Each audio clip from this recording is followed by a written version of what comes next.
नमस्कार, मैं दिनेश चौधरी। आज हम स्टेट बोर्ड कक्षा 10वीं एंटायर हिंदी लोक भारती पाठ्य पुस्तक के अंतर्गत दूसरी इकाई में पाठ क्रमांक 2 का अध्ययन करेंगे। इस पाठ का शीर्षक है दो लघु कथाएं और इस पाठ के लेखक हैं नरेंद्र कौर छाबड़ा। बच्चों, ये पाठ पूरक पठन के अंतर्गत है, अर्थात 4 अंकों के लिए। तो आइए देखते हैं। सबसे पहले पाठ का शीर्षक समझ लेते हैं। दो संख्या है, लघु का मतलब छोटी, कथाएं मतलब कहानियाँ। तो दो लघु कथाएं यानी दो छोटी कहानियाँ, शॉर्ट स्टोरीज। आइए देखते हैं पाठ्यपुस्तक पृष्ठ क्रमांक 54 पर गद्य संबंधी। यहाँ दो लघु कथाएं दी गई हैं। प्रथम लघु कथा में लेखिका नरेंद्र कौर छाबड़ा जी, लेखिका ने यह दर्शाया है कि जब हम बड़ी दुकानों, मॉल, होटलों में जाते हैं तो कोई मोल भाव नहीं करते, कोई बार्गेनिंग नहीं करते, कोई मोल भाव नहीं करते, चुपचाप पैसे देकर सामान लेकर चले आते हैं। इसके उलट जब हम रेहड़ी वालों से, फेरी वालों से, रेहड़ी वाले, फेरी वाले, स्ट्रीट शॉप्स, फुटपाथ पर जो छोटी दुकानें होती है, जो चलते फिरते छोटे दुकानदार सामान बेचने वाले होते हैं, फेरी वाले, रेहड़ी वाले, उनसे जब हम सामान खरीदते हैं तो मोल भाव करते हैं। हमें इस सोच से बचना चाहिए। दूसरी लघु कथा में लेखिका ने रिश्वतखोरी, भ्रष्टाचार पर करारा व्यंग्य किया है। यहाँ लेखिका ने दर्शाया है कि सत्य का पालन ही लक्ष्य तक पहुँचने में सहायक होता है। आइए देखते हैं पहली कहानी, जिसका शीर्षक है कंगाल। कंगाल का अर्थ होता है अत्यंत गरीब, अत्यधिक गरीब, कंगाल।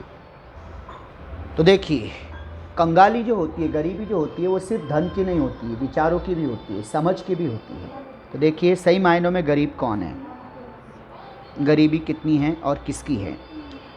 इस वर्ष बड़ी भीषण गर्मी पड़ रही थी, भीषण, असहनीय, बहुत जोरदार। दिन तो ऐसे गर्म हो रहे थे जैसे अंगारों से तपते रहते हैं, अंगारों की तरह। आग उगल रहे हैं, सूर्य आसमान से धूप नहीं आग बरसा रहा था। रातों में भी लू, गर्मियों में जो दोपहर में गर्म हवा बहती है उसे लू कहते हैं, तो वह दोपहर में ही नहीं, रातों में भी लू बह रही है। और उमस, गर्मी की वजह से जो चिपचिपाहट होती है, हर वक्त पसीना छलकते रहता है शरीर पर। उमस, गर्मी से चैन नहीं मिलता, चैन, आराम। सोचा इस लिजे, इस चिपचिपे, इस असहज और घुटन भरे मौसम से राहत पाने के लिए, आराम पाने के लिए, मुक्ति पाने के लिए कुछ दिन पहाड़ों पर बिताऊं। अगले सप्ताह ही पर्वतीय स्थल, पहाड़ी क्षेत्र, हिल स्टेशन की यात्रा पर निकल पड़े। 2-3 दिनों में ही मन में सुकून सा महसूस होने लगा था, आराम महसूस हो गया। वहाँ का प्राकृतिक सौंदर्य, हरे भरे पहाड़, गर्व से सीना ताने खड़े, दीर्घता सिद्ध करते हुए वृक्ष, दीर्घता, बड़प्पन, अपनी महानता दर्शाते हुए, अपनी बड़ाई, अपने बड़प्पन को दर्शाते हुए, अपनी ऊंचाई को बतलाते हुए पेड़, पहाड़ों की नीरवता, नीरवता, शांति, सन्नाटा में हल्का सा शोर कर अपना अस्तित्व सिद्ध करते हुए झरने, उन पहाड़ों के शांत वातावरण में झरनों के बहने की सुमधुर ध्वनि गुंजायमान है। मन बदलाव के लिए, मन के बदलने के लिए ये पर्याप्त थे।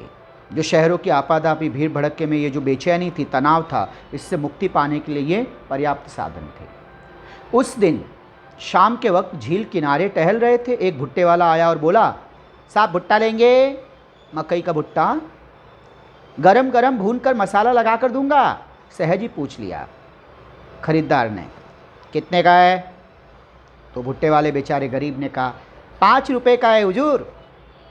और ये जो खरीदार हैं वो कहते हैं, क्या 5 रुपये में एक भुट्टा? अरे हमारे शहर में तो 2 रुपये में एक मिलता है, चलो तुम 3 ले लो। ये क्या 5 रुपये में? 3 में लो, 3 में, 3 में। अब बताइए, भुट्टे वाले से मोल भाव किया जा रहा है, जबकि यही लोग मॉल वगैरह में जाएंगे तो कोई मोल भाव नहीं, फिक्स प्राइस। अब बेचारा गरीब कहता है नहीं साहब, 5 से कम में तो नहीं मिलेगा हुजूर। तो ये कहते हैं हाँ तो रहने दो। हम आगे बढ़ गए। एकाएक, अचानक, क्रिया विशेषण अव्यय, एकाएक, अचानक, सहसा, पैर ठिठक गए, थम गए, रुक गए। और मन में विचार उठा कि हमारे जैसे लोग जो पहाड़ों पर घूमने का शौक़ पालते हैं, पहाड़ों पर घूमने जाएंगे, वो खर्च वहन कर लेंगे, उतने पैसे हैं, हज़ारों रुपए खर्च करते हैं, अच्छे होटलों में रुकते हैं, जो बड़ी दुकानों में बिना दाम पूछे खर्च करते हैं। पर गरीब, परंतु, लेकिन, समुच्चय बोधक अव्यय, गरीब से 2 रुपए के लिए झिकझिक करते हैं। झिकझिक करना, व्यर्थ ही वाद विवाद करना। कितने कंगाल हैं हम, पैसे वाले गरीब हैं हम। उल्टे कदम लौटा, तुरंत वापस गए और 20 रुपए में, जहाँ 1 भुट्टा खरीदने वाले थे उसकी बजाय 20 रुपए में 4 भुट्टे खरीदे। 5 रुपए के हिसाब से 4 भुट्टे 20 रुपए। एक तरह से कह सकते हैं अपराध बोध था, तो प्रायश्चित किया, 1 भुट्टे की जगह 4 खरीदे और 4 भुट्टे खरीद कर चल पड़े अपनी राह। हाँ, मन में अब सुकून अनुभव हो रहा था, जो अपराध बोध था उससे मुक्ति पा गए। और एक नया सबक मिला कि छोटे दुकानदारों से व्यर्थ ही मोल भाव करने से बचना चाहिए, इस ढोंग से, इस दिखावे से बचना चाहिए, अन्यथा यह हमारी कंगाली का प्रदर्शन है। आइए बच्चों, अब चलते हैं दूसरी कहानी। इसका शीर्षक है सही उत्तर, सही जवाब। तो देखिए, बहुत ही दिलचस्प कहानी है। अब तक वह कोई एक पात्र है जिसका नाम नहीं दिया, सेकंड पर्सन, वह कितने ही स्थानों पर नौकरी के लिए आवेदन कर चुका था, आवेदन, अप्लाई, साक्षात्कार दे चुका था, इंटरव्यू, उसके प्रमाण पत्रों, सर्टिफिकेट की फाइल भी उसे सफलता दिलाने में नाकामयाब रही थी, नाकामयाब, असफल। हर जगह भ्रष्टाचार, रिश्वत का बोलबाला, बोलबाला होना, अत्यधिक प्रभाव होना, दबदबा होने के कारण योग्यता, काबिलियत होने के बावजूद उसका चयन नहीं हो पाता था, चयन, सिलेक्शन। हर ओर अब वह निराश हो चुका था। भ्रष्ट सामाजिक व्यवस्था को कोसने, भला बुरा कहने के अलावा उसके वश में और कुछ तो नहीं था। वश में होना, नियंत्रण में होना, तो उसके वश में कुछ और नहीं था, मतलब उसके पास कोई चारा नहीं था, कोई उपाय नहीं था, कुछ भी उसके नियंत्रण में नहीं था। अब वो सिर्फ भ्रष्ट व्यवस्था को कोस सकता था, उसकी शिकायत कर सकता था, उसकी आलोचना कर सकता था। आज फिर उसे साक्षात्कार के लिए जाना है। अब तक देश प्रेम, नैतिकता, एथिक्स, शिष्टाचार, ईमानदारी पर अपने तर्कपूर्ण विचार, तर्कपूर्ण लॉजिकल विचार बड़े विश्वास से वह रखता आया था, लेकिन इसके बावजूद उसके हिस्से में सिर्फ असफलता ही आई थी। साक्षात्कार के लिए उपस्थित प्रतिनिधिमंडल, रिप्रेजेंटेटिव, प्रतिनिधि, तो प्रतिनिधिमंडल जो पैनल था इंटरव्यू लेने के लिए, उनमें से एक अधिकारी ने पूछा, भ्रष्टाचार के संदर्भ में, बारे में आपकी क्या राय है? आज ये वैसे ही सिर फिरा है, कफन बांध के आया है, उसे पता है कि भ्रष्ट व्यवस्था की वजह से नौकरी तो वैसे ही मिलने वाली नहीं है। तो आज इसने सोचा चलो सच ही बोल लिया जाए, वैसे भी कहाँ नौकरी मिलने वाली है।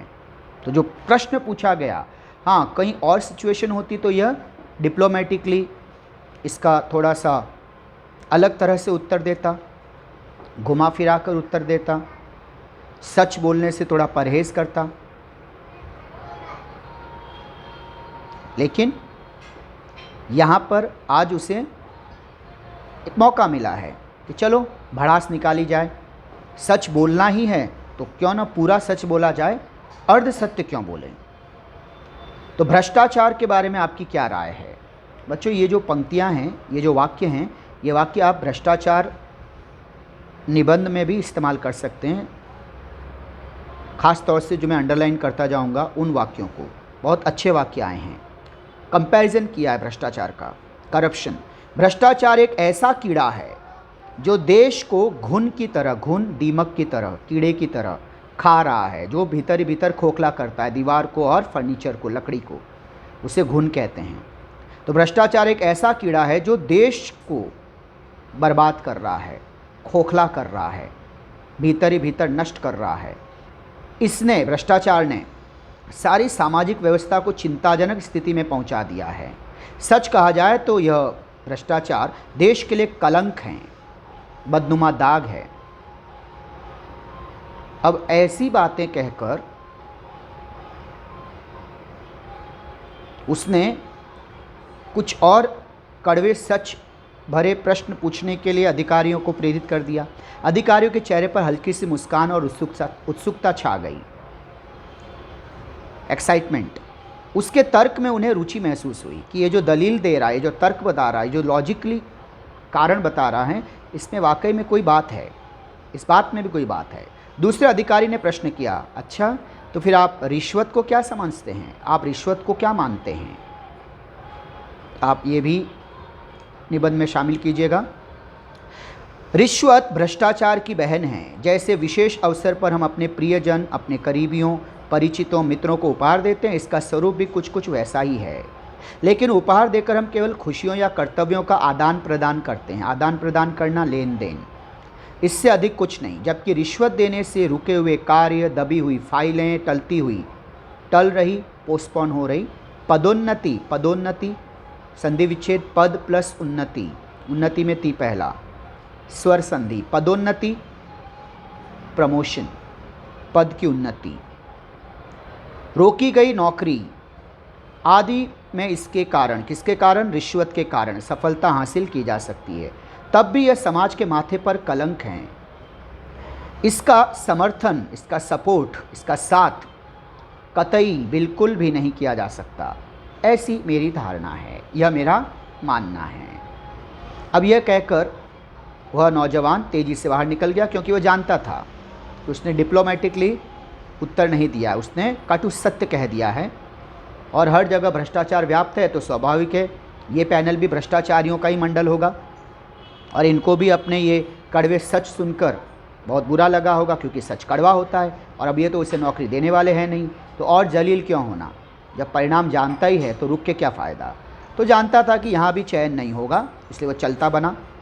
पर भीतर बैठे अधिकारियों ने गंभीरता से विचार विमर्श किया। विचार विमर्श करना, चर्चा करना, डिस्कशन करने के बाद उस युवक के सही उत्तर की दाद देते हुए, बच्चों दाद देना, तारीफ़ करना, प्रशंसा करना, उसका चयन कर लिया, चुनाव कर लिया। आज वह समझा, एक बहुत सुंदर वाक्य है बच्चे, कहीं स्वमत निबंध में कोट करना। क्या समझा? सत्य कुछ समय के लिए निराश हो सकता है, परास्त नहीं। सच को कुछ समय के लिए परेशान किया जा सकता है, मिटाया नहीं जा सकता। परास्त, हराना। तो इस तरह से ये दो लघु कथाएं हमने देखी। आइए अब देखते हैं इसके प्रश्न उत्तर पर हम चर्चा करें।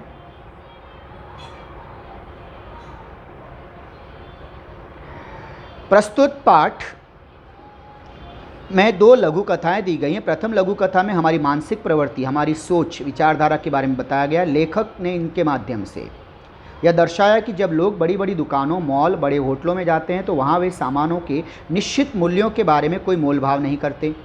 मांगे गए पैसे शौक से अदा करके चले आते हैं। अदा करना, भुगतान करना, चुकाना। पर छोटे दुकानदारों या खोमचे वालों, छोटे दुकान वालों, खोमचे, हॉकर्स, स्ट्रीट शॉप्स वालों को से सामान खरीदते समय लोगों का व्यवहार बिल्कुल बदल जाता है। लोग उनसे 2-1 रुपये कम करने के बारे में बहस करने पर उतर आते हैं। हमें यह मानसिकता बदलनी चाहिए। दूसरी लघु कथा में रिश्वतखोरी और भ्रष्टाचार के शिकार एक युवक के बारे में बताया गया है कि उसके सामने भ्रष्ट सामाजिक व्यवस्था को कोसने के अलावा कोई चारा नहीं रहता, पर सत्य का पालन करना उसे एक दिन अपने लक्ष्य तक पहुंचा देता है, उसे नौकरी दिला देता है, उसे कामयाब बना देता है। सीना तानकर खड़े रहना, निर्भय होकर खड़े रहना, बोलबाला होना, प्रभाव होना, दाद देना, प्रशंसा करना। आइए अब देखते हैं शब्दार्थ।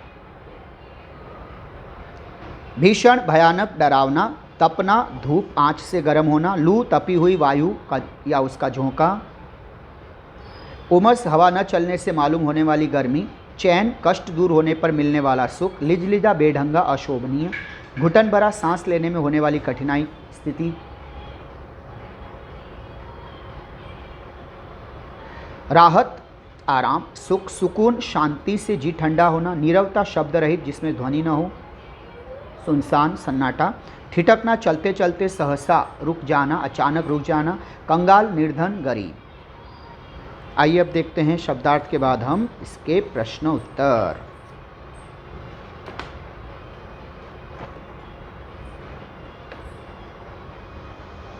गर्मी की विशेषताएं: भीषणता, अंगारे तपन, लू चलना और उमस होना। पर्वतीय स्थल का प्राकृतिक सौंदर्य, हरे भरे पहाड़, गर्व से सीना ताने खड़े वृक्ष, पहाड़ों की नीरवता, झरने। लेखक के मन में परिवर्तन के कारण पहाड़ों पर घूमने में हज़ारों रुपए खर्च करना, अच्छे होटलों में रुकना, बड़ी दुकानों में दाम पूछे बिना खर्च करना, गरीब से 2 रुपए के लिए झिकझिक करना। मौसम ऐसा था, कैसा था, लिजलिजा और घुटन भरा। भुट्टे वाले के भुट्टे की विशेषताएं: गरम गरम भुना हुआ, मसाला लगाया हुआ। परिच्छेद में प्रयुक्त शब्द: आराम के लिए राहत, गरीब के लिए कंगाल, शांति सुकून, बेढंगा लिजलिजा। स्वमत: छोटे दुकानदारों और बड़े दुकानदारों से चीज़ें खरीदते समय हमारा व्यवहार, इस विषय पर अपने विचार लिखने हैं। हम ज़्यादातर दिखावे में विश्वास करते हैं। जब हम बड़े बड़े शॉपिंग सेंटरों और मॉल में जाते हैं तो वस्तुओं की कीमतों को लेकर हम कभी भी मोल भाव नहीं करते। वहाँ सैकड़ों लोग सामान खरीदते हैं और कीमतों को लेकर कोई मोल भाव नहीं करता।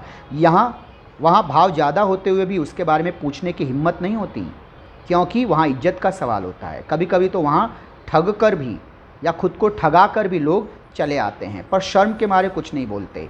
मगर वही लोग बाज़ार में छोटे दुकानदारों या खोमचे वालों से 2-4 रुपए के लिए झिकझिक करते देखे जाते हैं। यहाँ उनको अपनी इज्जत की परवाह नहीं रहती, क्योंकि यहाँ बड़े ग्राहकों के सामने उनको अपने इस व्यवहार पर झेंपने, शर्माने, लज्जित होने का डर नहीं रहता। यहाँ वे अपने को बड़ा दिखाते हैं, क्योंकि सामने गरीब आदमी होता है। हमें अपनी सोच में बदलाव लाने की ज़रूरत है। छोटे व्यापारियों या गरीब खोमचे वालों से खरीदे जाने वाले सामान में मोल भाव करने में झिकझिक करना उचित नहीं है। शब्दार्थ देखते हैं। आवेदन: किसी काम के लिए की जाने वाली प्रार्थना, आवेदन। नाकामयाब, असफल।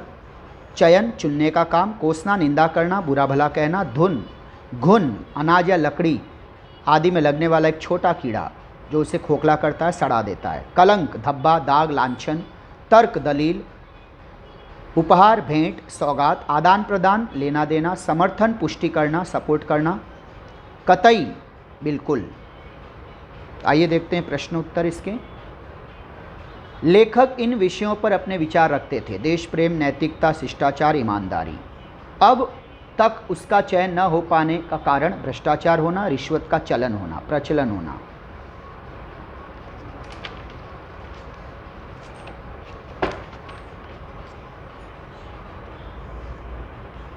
भ्रष्टाचार के बारे में उसके विचार: देश को घुन की तरह खाने वाला कीड़ा, सामाजिक व्यवस्था को बर्बाद करने वाला। भ्रष्टाचार देश के लिए कलंक।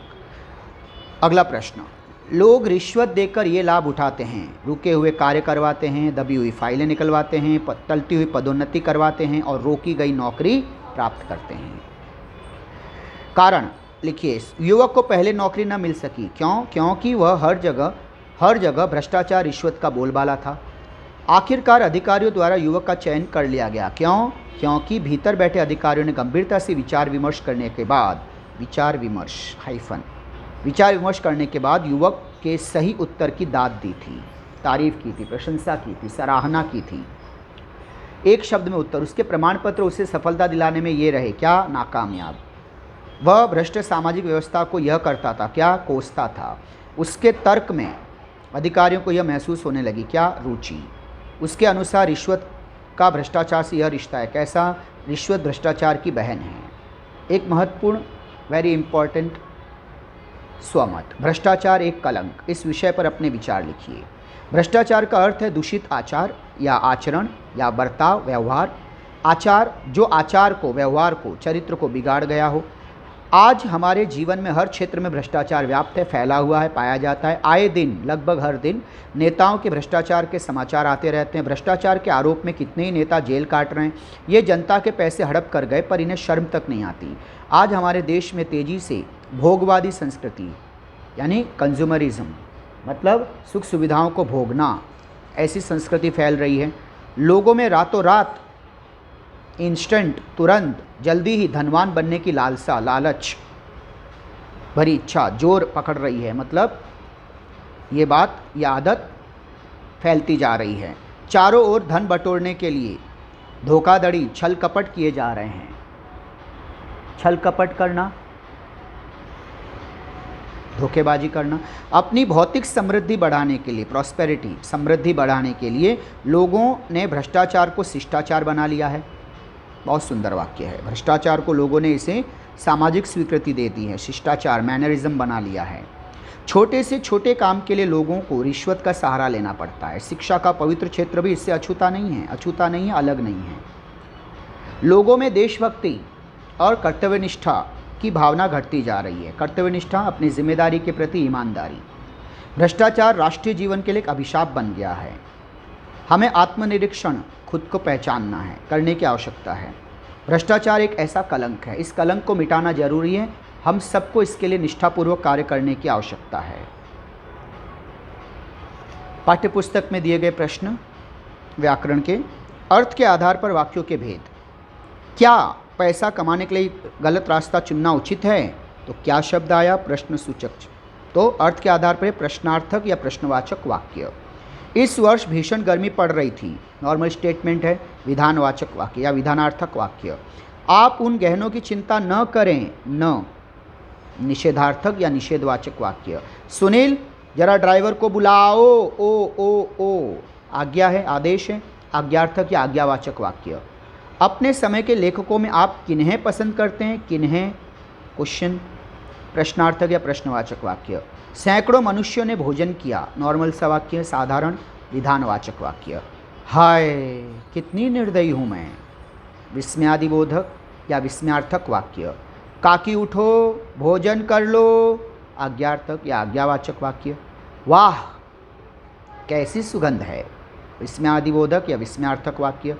तुम्हारी बात मुझे अच्छी नहीं लगी, नहीं, निषेधार्थक या निषेधवाचक वाक्य, अर्थ के आधार पर। इसी तरह से कोष्टक में दिए गए वाक्यों को अर्थ के आधार पर परिवर्तित करना है। थोड़ी बातें हुई, बातें बहुवचन है इसलिए हुई ई पे बिंदी है। निषेधार्थक में बदलना है, यानी न, ना, नहीं, ये प्रयोग करना है। थोड़ी भी बातें नहीं हुई, इस तरह से। मानो इतना ही बोल सकी, सामान्य सा वाक्य। प्रश्नार्थक बनाना है, तो क्या, कौन, ये सब शुरुआत में आएगा। क्या मानो इतना ही बोल सकी, प्रश्न सूचक चिन्ह, प्रश्नार्थक। मैं आज रात खाना नहीं खाऊंगा, नहीं, यानी ये वाक्य जो दिया गया वो निषेधार्थक में है। बदलना किस में? विधानवाचक, यानी स्वाभाविक है, नहीं हटेगा। मैं आज रात का खाना खाऊंगा। गाय ने दूध देना बंद कर दिया, नॉर्मल सा वाक्य। विस्मयादिबोधक वाक्य में बदलना है। अरे गाय ने दूध देना बंद कर दिया। तुम्हें अपना ख्याल रखना चाहिए, महत्वपूर्ण वाक्य है ये। तुम्हें अपना ख्याल रखना चाहिए, नॉर्मल सा वाक्य। इसे आज्ञार्थक बनाना है, तो तुम्हें की जगह तुम, रखना चाहिए की जगह रखो। तुम अपना ख्याल रखो, आज्ञार्थक। इसके बाद प्रथम इकाई के पाठों में से अर्थ के आधार पर वाक्य। तो पहली इकाई के आधार पर, करामत अली, लक्ष्मी पाठ से है ये। करामत अली इधर 2-4 दिनों से अस्वस्थ था, नॉर्मल सा वाक्य। इसमें विधानार्थक, ये कैसा वाक्य है? विधानवाचक। इनके प्रकार हम बता रहे हैं, नॉर्मल, इसमें एक ही क्रिया है। इन्हें मरीज से हमदर्दी नहीं होती, नहीं, यानी ये निषेधार्थक, निषेधवाचक वाक्य है। तो इसकी सजा, उसकी सजा इसे लाठियों से दी गई, प्रश्न पूछा गया, प्रश्नार्थक या प्रश्नवाचक वाक्य।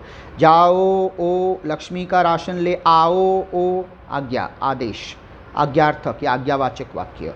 हे ईश्वर, अगर मेरी दूसरी टांग भी तोड़नी हो तो ज़रूर तोड़ें, मगर इस जगह जहाँ मेरा कोई ना हो। इच्छार्थक, इच्छावाचक, हे ईश्वर।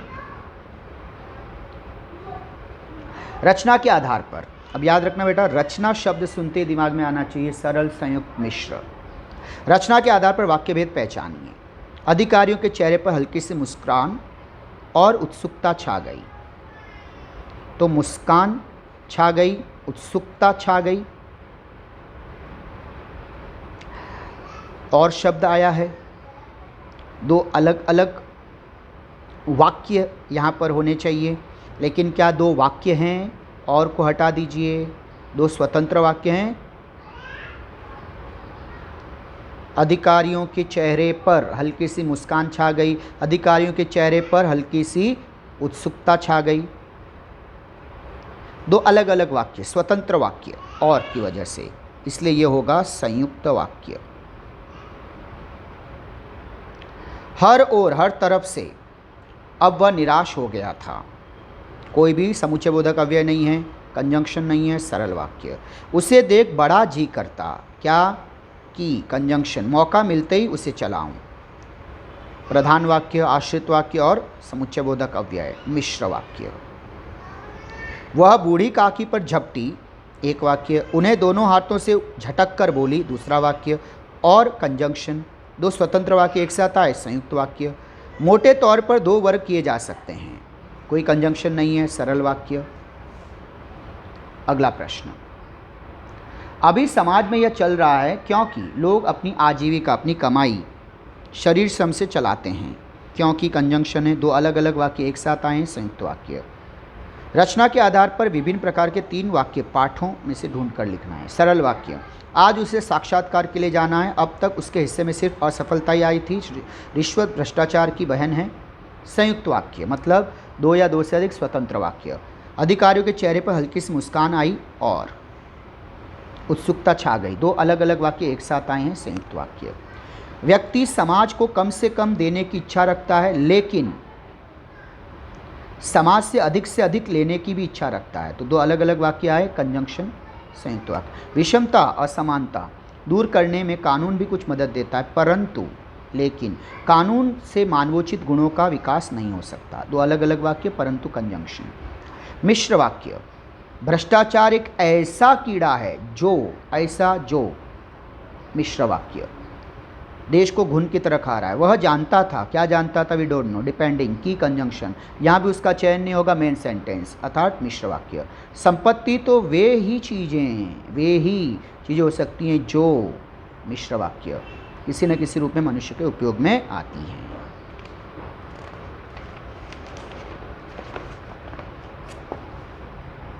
जल है तो कल है, इस विषय पर अपने विचार लिखिए।